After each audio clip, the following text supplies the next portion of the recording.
A big night in the Champions League. Arsenal winning in Milan, Man City losing in Norway, and Spurs finally getting a win. We'll get into those, but we'll start off with the Arsenal game. They just got the job done. A real professional performance, given that they rotated some players as well. But Inter Milan were really disappointing tonight. This is the best team in Italy. They've scored 44 goals in 21 games. That's 10 more goals than any other team in the league. They're top of the league, and they let Arsenal come to their stadium and just do whatever they wanted in the first half. The second half was a little bit better, but by that point Arsenal could just do whatever they want. They could just sit back, manage the game. In the first half, I thought Inter Milan were really disappointing.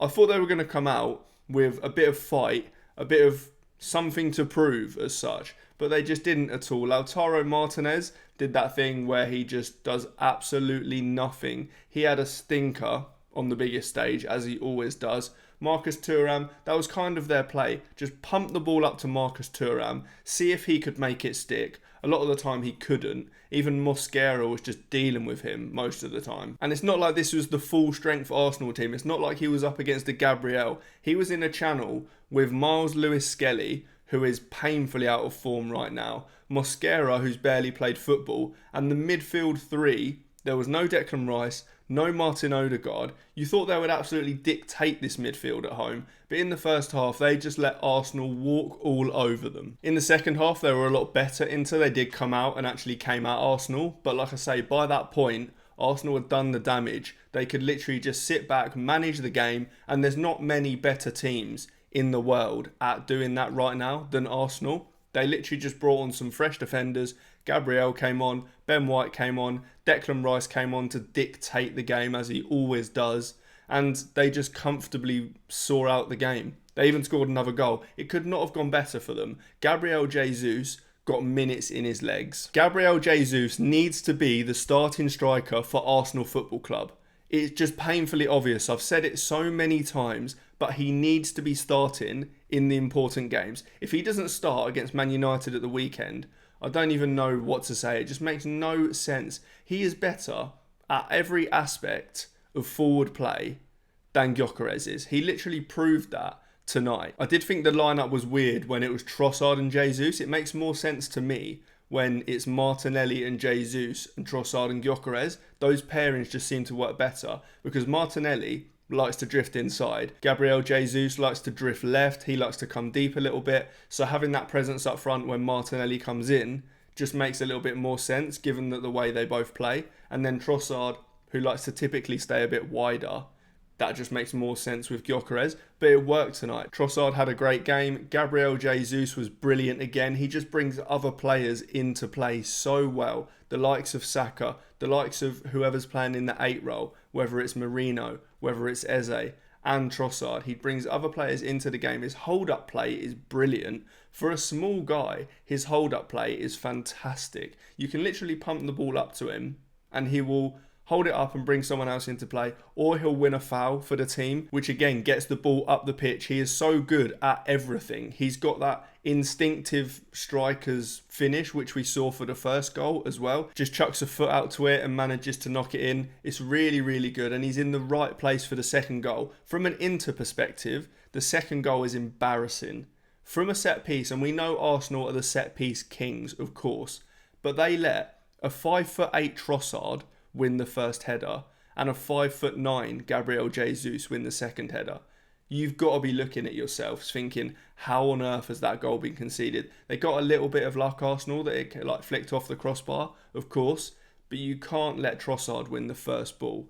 That is just simply not good enough. Gyokeres obviously came on and scored. This couldn't have been better for Arsenal tonight. Gyokeres even scored an open play goal, which will have helped his confidence as well. And he took it quite well, actually. He tried to play the ball through to Saka, and it kind of pinballed a little bit and landed at him. And he's just whipped it kind of top corner. Someone's got a hand to it, but not strong enough.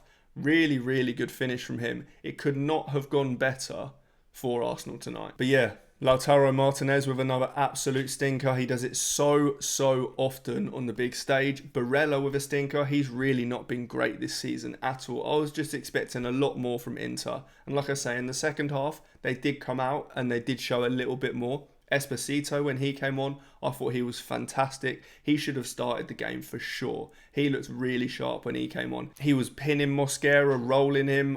When Gabriel came on, he had a little bit less fortune, of course, but he had Mosquera where he wanted him for a big part of that. The one disappointing thing I'd say from Arsenal is that I would have wanted to see a little bit more from Eze. This was a game that he could have actually got his foot on the ball and stamped his authority on it a little bit, but that really didn't happen at all. We didn't see much from him at all. And we haven't really, apart from that hat-trick he scored against Spurs, we haven't seen a great deal from him yet. It's been a little bit disappointing. He needs minutes, and these minutes were exactly what he should have needed, but it hasn't really worked out for him. I have no doubt it will, though. He's an unbelievable footballer, and it will just click at some point. But on to Man City. I'm not sure what's going on at Man City right now, but it's not great, whatever it is. They are really struggling in games. Now, don't get me wrong, Norway and Bodo Glimt is a tough place to go. Like, they've got such a home advantage. It's a joke, but it's still not a great result. Haaland hasn't scored an open play goal in a month since he played West Ham, and West Ham are just shipping goals to anyone right now. But he hasn't scored an open play goal in a month now. That is slightly worrying. But the lineup today from Pep, I just thought was a bit odd, especially the defence, as I mentioned. Rayan Aït-Nouri played at right back. Now, typically, he's one of the worst positional players, or one of the worst positional defenders, probably on the planet. Like, going forward, he's unbelievable, don't get me wrong, but he really lacks in defensive positioning. So you play him out of position at right back. That one doesn't make too much sense to me. Rodri, Lewis, Reinders isn't the best of midfields. I don't mind Kusanov, and Max Alain's been quite good since he's come in. Nico O'Reilly's a really good footballer. But they are struggling. They really are struggling. No Doku, no Semenyo starting, but they did have Foden and Shirky. You'd have expected a win. You'd have definitely expected a win. I think they were in the top 8 anyway, so it doesn't really matter too much.